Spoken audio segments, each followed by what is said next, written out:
the main visions that we came up with was, what about this generation of children? It's after the war. They're not going to be affected directly by the war, but they're affected by the results of the war. And our hope was to give them a new beginning and a new future.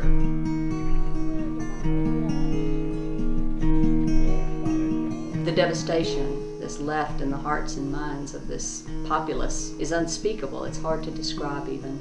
They lost education. They lost their social norms. Even family structures are distorted. Village life is gone. From a lifetime, 20 years of war, they can't pull out of that on their own. And so we were fearing that the next generation of children would learn what they live in this environment.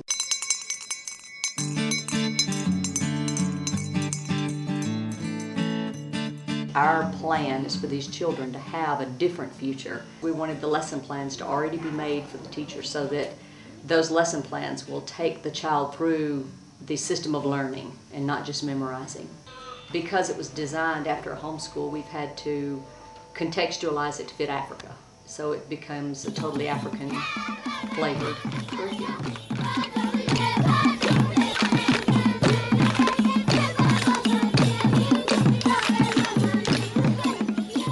One of the things that we see in this education system is the ability to reason. A child who can form their world through that reasoning and choice making is what I hope that these children will go out with. Number one. And if those reasoning abilities are not self-centered, but biblically based, then hopefully anybody who comes to know them will see the difference. I have tried to teach the teachers, we've got to think, what are we putting in the minds of our children and how are we putting it there?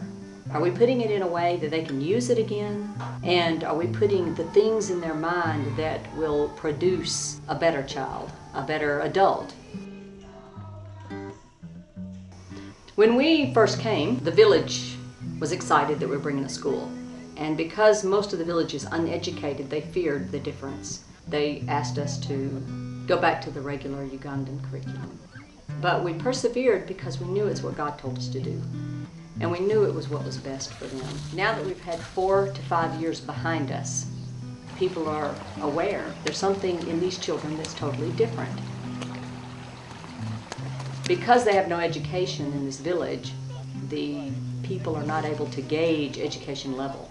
But what they do see is the difference between the child that goes to this school and the child that goes to another school.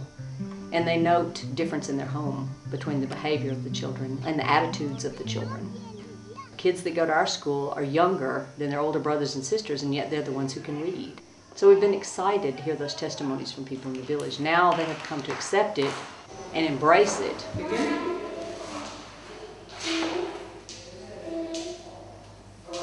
They are able to speak English, they know Bible stories, they know biblical principles.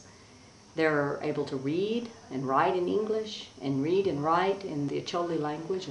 And most of all, they're able to reason and problem solve, which has been largely absent from the curriculum that's published here in Uganda. As we were registering the children for the first day of school, we got word that there was one little boy in line who was 9 years old.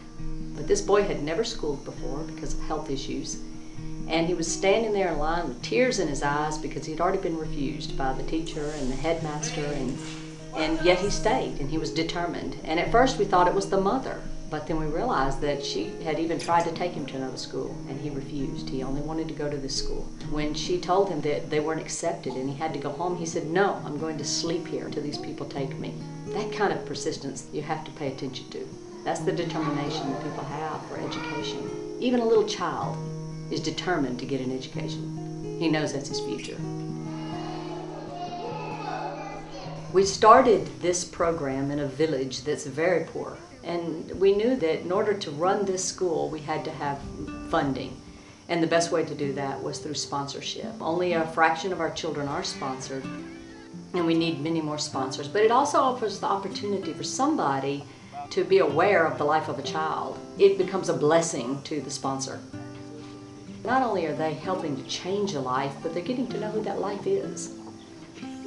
So we want to offer this invitation and opportunity to anyone who would like to sponsor a child. I wish people could see the children get water, they get the wood to cook the food. They're workers all day long. They live such hard lives, and we know that if somebody loves them and wants to pay for their education, that helps them realize the importance of what they're getting.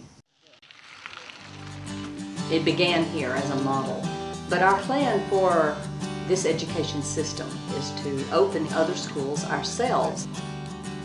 Buying a piece of land and building a school building. Those are fundraising ventures, tasks for churches to come together and commit to buy a piece of property and put a school in. It's better if teams come because then they get their hands on and they become involved deeply and they get to see the children and experience the joy that it's going to bring.